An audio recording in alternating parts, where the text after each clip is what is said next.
berdasarkan kasih karunia, cuma-cuma. Saudara tidak pantas menerimanya. Amin, saudaraku. Saudara tidak layak untuk menerimanya. Itu bukan sesuatu yang saudara upayakan. Amin. Oke, perhatikan macam mana cara Abraham, saudaraku, diselamatkan, diberkati. Abraham adalah bapak iman kita. Amin. Amin. Jadi Abraham, saudaraku, sama seperti Abraham diberkati karena iman, demikianlah kita juga diberkati. Amin. Jadi kita meniru bagaimana Abraham diberkati, bagaimana Abraham dibenarkan. Roma 4 ayat 1. Bersemangat. Amin. Bersemangat. Amin. Kita baca bersama 1, 2, 3 ya. Jadi, apakah akan kita katakan tentang Abraham, bapa leluhur jasmani kita? Ayat 2. Sebab jikalau Abraham dibenarkan karena perbuatannya, maka ia beroleh dasar untuk bermegah, tapi tidak di hadapan Allah. Perhatikan saudara ya. Abraham pun bapak iman kita, halo, Amin. tidak punya dasar untuk bermegah, menyombongkan jasa-jasanya di hadapan Tuhan.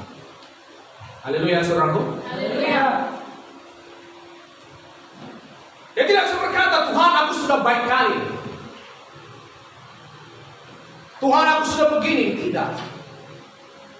Di hadapan Tuhan tidak seorang pun bisa membanggakan jasa-jasanya. Amin. Di hadapan Tuhan tidak seorang pun bisa membanggakan perbuatan baiknya.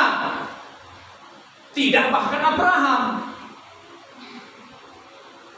Saudara mengerti, saudara? Amin. Di hadapan Tuhan tidak seorang pun bisa bermegah. Saudara mengerti? Amin. Ayat 3. Sebab apakah dikatakan nas kitab suci, lalu percayalah Abraham kepada Tuhan, dan Tuhan memperhitungkan hal itu kepadanya sebagai kebenaran. Kalau ada orang yang bekerja, upahnya tidak diperhitungkan sebagai hadiah, tetapi sebagai haknya.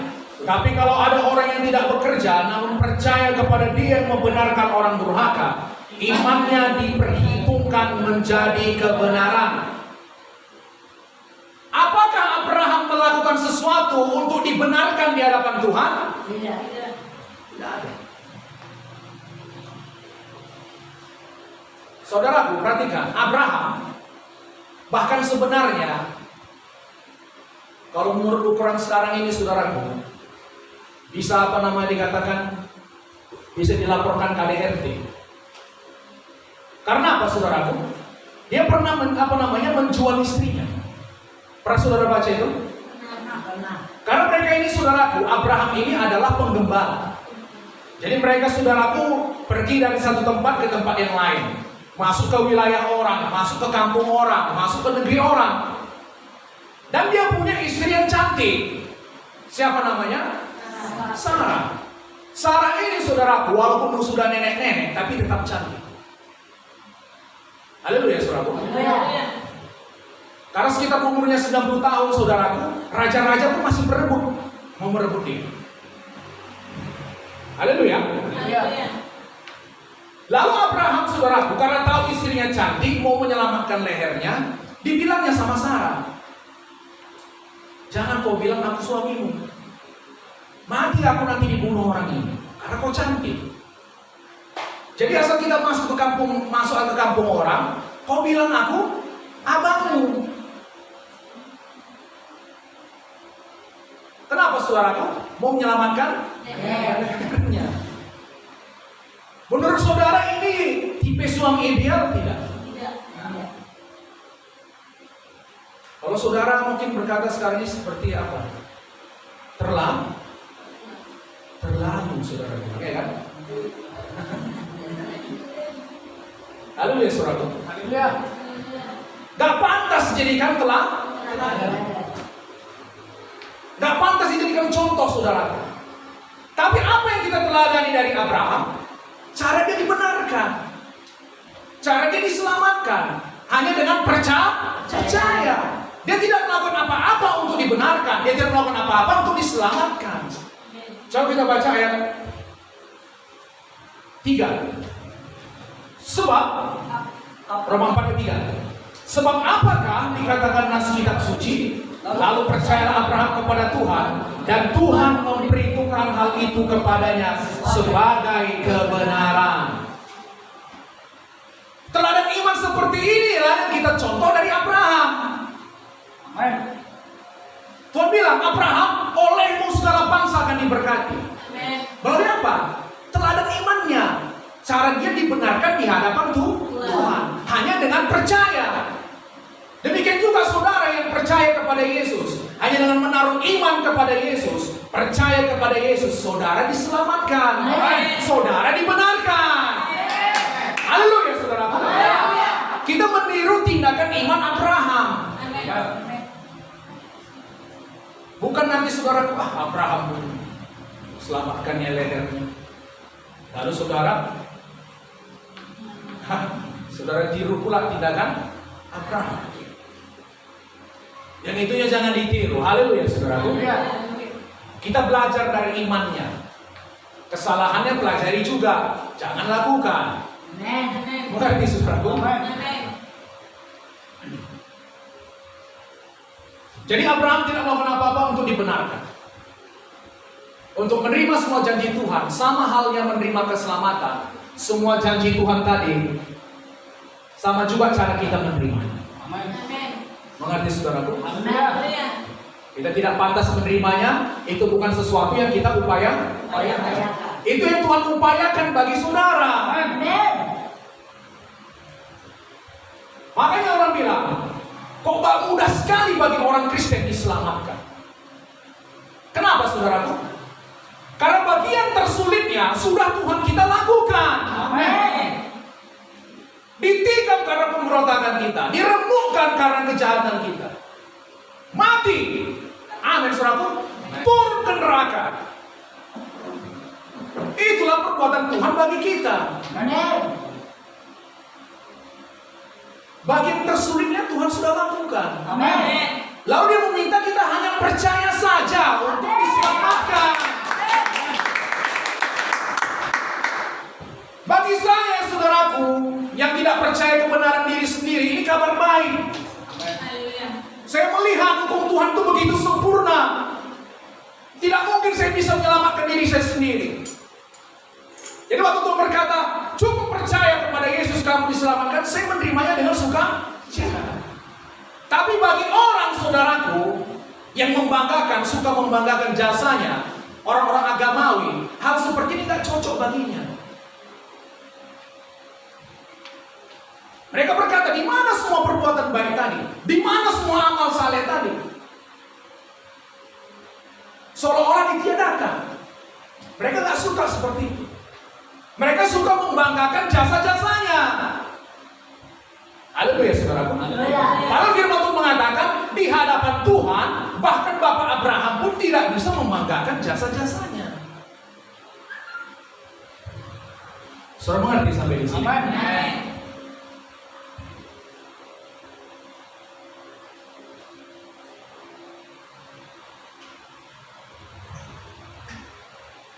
Coba kita buka Roma 4 ayat 15.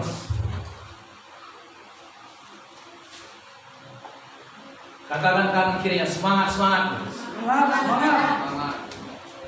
Haleluya saudaraku.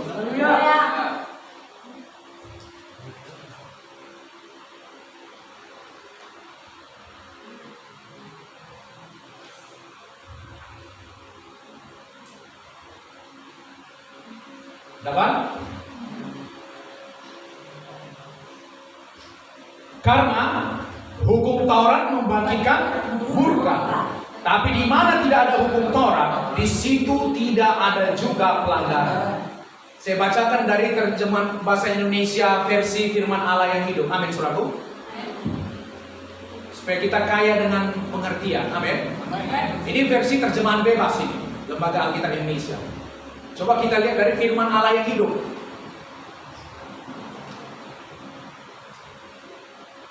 Saya bacakan. Tetapi kenyataannya adalah seperti berikut. Apabila kita berusaha memperoleh berkat-berkat Allah, perhatikan ya. Apabila kita berusaha memperoleh berkat-berkat Allah dan keselamatannya dengan menaati hukum-hukumnya, pada akhirnya kita selalu kena murka. Halo?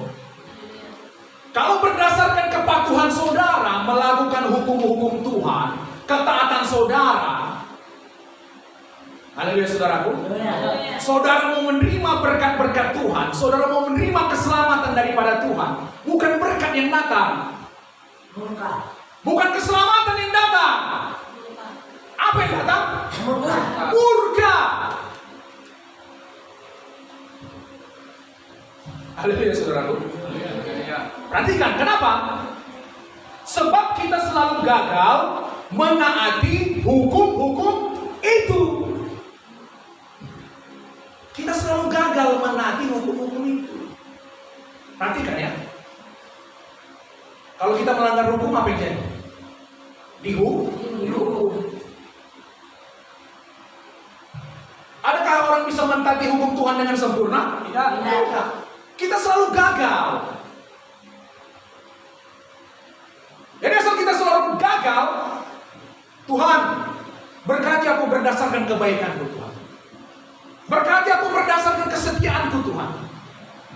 Saudaraku, kalau saudara berdoa seperti itu doa yang salah kaprah. Bisa murka yang datang, amin.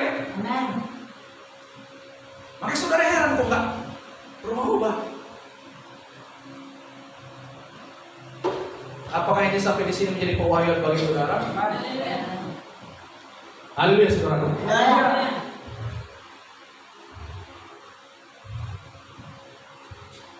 Karena kita selalu gagal menaati hukum-hukum itu.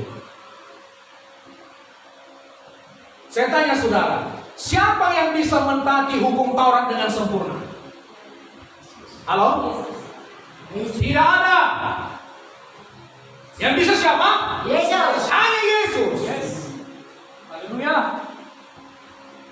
Yesus berkata, aku datang bukan untuk meniadakan hukum Taurat, tapi menggenapinya.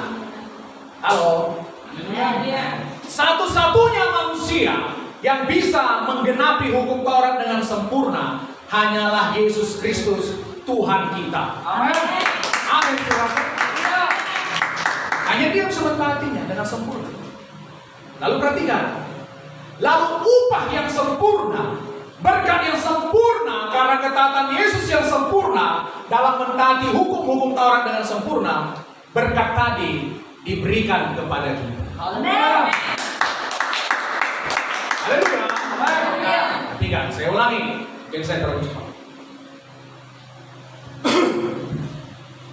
Hanya Yesus yang bisa mentaati hukum Taurat dengan sempurna. Jadi saudaraku, karena Dia bisa mentaati hukum Taurat dengan sempurna, Dia tidak pernah berdosa. Amin. Lalu Dia menerima berkat yang sempurna dari Bapaknya. Haleluya saudaraku. Lalu berkat yang sempurna tadi diberikan kepada kita. Amin. Yang percaya kepada Yesus. Lalu bagaimana dengan saya yang selalu gagal mentaati hukum Tuhan? Karena firman Tuhan mengatakan, terkutuklah orang yang gagal menaati hukum Taurat dengan sempurna.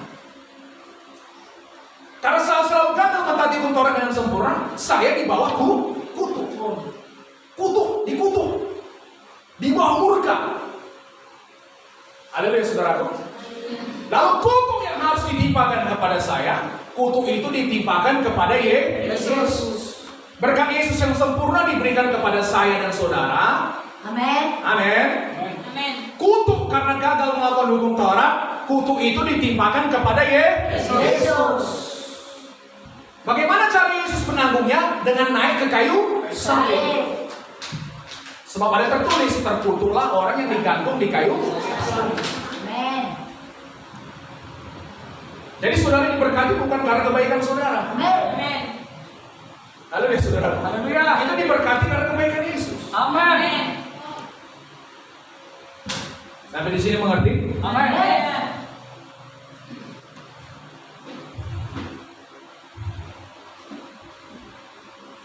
Jadi macam mana caranya Pak? Misalnya saya perlu kesembuhan.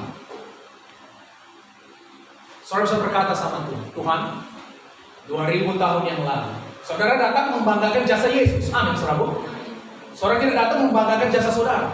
Amen. Saudara berkata, Tuhan, 2000 tahun yang lalu, Engkau sudah menanggung segala penyakit dan segala kelemahan saya. Jadi karena Engkau sudah menanggung segala penyakit saya dan kelemahan saya, maka saya tidak perlu lagi menanggung segala penyakit saya. Amen. Saya terima kesembuhan. Amen. Saya ambil kesembuhan. Amen. Itu sudah dibeli. Itu sudah lunas dibayar. Amen. Amin, saudaraku. Amen. Ambil. Oleh bilur-bilur Yesus, aku sudah sembuh. Sudah sembuh. Saudara tak perlu lagi merengek-rengek supaya Tuhan menyembuhkan saudara. 2000 tahun yang lalu itu sudah diselesaikan. Amin, saudaraku. Saudara datang membanggakan jasa Yesus. Saudara datang meninggikan perbuatan Yesus. Bukan saudara berkata, Tuhan, Kau lihatlah macam mana setianya aku kepada Dia. Semua orang tahu Tuhan di kampung ini, aku orang paling rajin kepada Dia. Aku membangunkan fajar Tuhan. Ada pula tertulis ya kan? Dia bangun saudaraku sebelum fajar. Kau lihatlah Tuhan bagaimana setianya aku melayani. Maka pantaslah Tuhan Kau menyembuhkan aku. Ini cara yang salah. Haleluya saudaraku. Hal itu akan mendatangkan murka. Karena kesetiaan saudara tidak cukup. Kebaikan saudara tidak cukup. Sedikit salah mentaati hukum Taurat, mentaati hukum Tuhan, saudara kena kutuk, saudara kena murka. Haleluya saudaraku. Aku percaya Tuhan, bahwa Engkau sudah menanggung segala kemiskinan saya. Amen. Yesus yang kaya rela menjadi miskin. Sehingga karena kemiskinannya saya menjadi kaya. Saya percaya di dalam Kristus saya kaya. Saya sudah diberkati di dalam Kristus. Itulah siapa saya di dalam Yesus. Itulah jati diri saya di dalam Yesus. Saya sudah disembuhkan.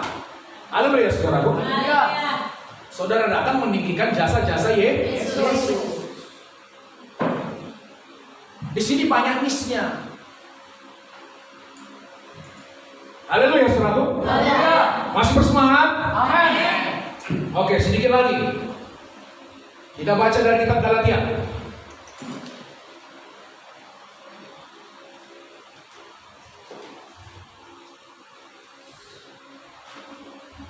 Galatia 3 dari ayat 1.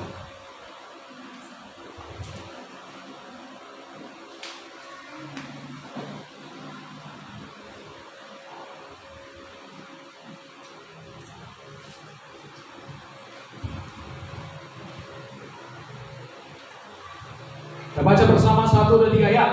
Hai orang-orang Galatia yang bodoh, siapakah yang telah mempesona kamu? Bukankah Yesus Kristus yang disalibkan ini telah dilukiskan dengan terang di depanmu? Hanya ini yang hendak ku ketahui daripada kamu. Adakah kamu telah menerima Roh karena melakukan hukum Taurat atau karena percaya kepada pemberitaan Injil? Adakah kamu sebodoh itu? Kamu telah mulai dengan Roh. Maukah kamu sekarang mengakhirinya di dalam daging? Saudaraku, dulu saya berpikir kalau di dalam daging ini ya mengenai hidup dalam dosa, mabuk, berzina, apalagi namanya saudaraku, main judi.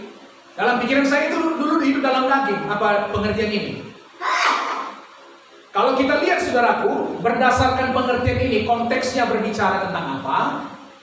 Dalam daging saudaraku, bahwasanya orang Galatia ini berusaha untuk memperoleh kebaikan Tuhan berdasarkan perbuatan baik. Perhatikan ya. Asal saudara mengingatkan Tuhan tentang betapa baiknya saudara, lalu saudara merasa layak untuk diberkati karena itu adalah kedagingan. Halo saudaraku. Itu kedagingan. Kamu sudah mulai dalam Roh, kenapa kamu mengakhiri dalam daging? Lalu bagaimana roh waktu kita mulai menaruh iman kita pada karya Yesus. Saudara mengerti ini? Ya. Ayat 4. Sia-siakah semua yang telah kamu alami sebanyak itu? Masa akan sia-sia? Jadi bagaimana sekarang? Apakah Ia yang menganugerahkan roh kepada kamu dengan berlimpah-limpah dan yang melakukan mujizat di antara kamu berbuat demikian karena kamu melakukan hukum Taurat atau kamu percaya kepada pemberitaan Injil? Perhatikan saudaraku ya. Kalau saudara terus mengandalkan perbuatan Tuhan dalam hidup saudara, amin. Saudara meninggikan karya Yesus, Amin. bukan perbuatan baik saudara, maka akan terjadi banyak mujizat. Amin. Haleluya saudaraku. Dikatakan tadi di sini, jadi bagaimana sekarang? Apakah Ia yang menganugerahkan roh kepada kamu dengan berlimpah-limpah dan yang melakukan mujizat di antara kamu? Asal saudara meninggikan karya Yesus untuk menerima dari Tuhan, maka ada pekerjaan roh yang berlimpah. Amin. Haleluya. Ada mujizat yang berlimpah-limpah. Itu pasti jadi. Haleluya saudaraku. Di sini selalu membandingkan percaya kepada Injil atau melakukan hukum Taurat. Kamu menerima mujizat, kamu menerima Roh Kudus bukan karena kamu melakukan hukum Taurat, bukan karena kamu baik kali, bukan karena kamu sempurna melakukan semua hukum Tuhan. Itu semata-mata pemberian Tuhan. Amin. Itu perbuatan Yesus, bukan perbuatanmu. Itu kebaikan Tuhan, bukan kebaikanmu. Amin. Jadi jangan pernah datang sama Tuhan memohon mengingatkan Tuhan kebaikan saudara. Itu kedagingan, itu bau daging, bau manusia, nggak laku. Haleluya saudaraku. Ya.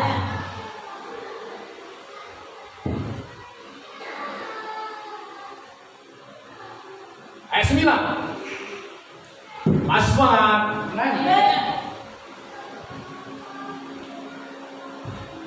Kita baca bersama 1, 2, 3 ya. Jadi mereka yang hidup dari iman, mereka lah yang diberkati bersama-sama dengan Abraham yang beriman itu. Apa artinya beriman? Percaya. Perhatikan ya.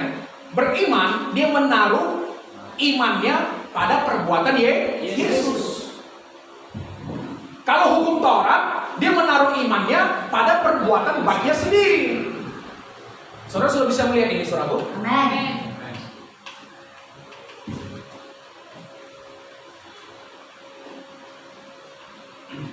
Jadi hanya orang yang hidup dari iman, yang menaruh imannya pada perbuatan Yesus. Haleluya saudaraku. Itu yang diberkati bersama-sama dengan Abraham yang beriman. Ayat 10. Karena semua orang yang hidup dari pekerjaan hukum Taurat berada di bawah kutuk. Sebab ada tertulis, terkutuklah orang yang tidak setia melakukan segala sesuatu yang tertulis dalam kitab hukum Taurat. Banyak orang nggak mengerti, saudara. Perhatikan. Mereka pikir semakin mereka mentaati, baik mereka mentaati hukum-hukum. Orang Farisi, saudaraku ya, perhatikan. Hukum Taurat itu sudah banyak, amin. Ada 5 kitab, banyak peraturan-peraturannya. Bukan hanya itu, saudaraku, mereka tambahi lagi yang lain-lainnya. Mereka buat lagi aturan-aturan ini, hukum-hukum ini. Padahal yang ada aja udah nggak mungkin melakukannya. Mereka tambahi lagi, tambahi lagi. Jadi mereka berpikir, semakin baik aku mentaati hukum ini, semakin banyak yang kulakukan, maka aku semakin pantas diberkati. Mereka nggak mengerti. Kalau saudara mencoba dibenarkan karena melakukan hukum-hukum Tuhan, saudara kena kutuk. Kita kena kutuk.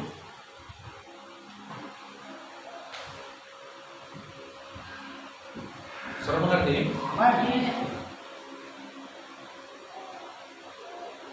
So, So barang siapa yang gagal melakukan tuntutan hukum Taurat, tidak setia, dia di bawah Kutuk.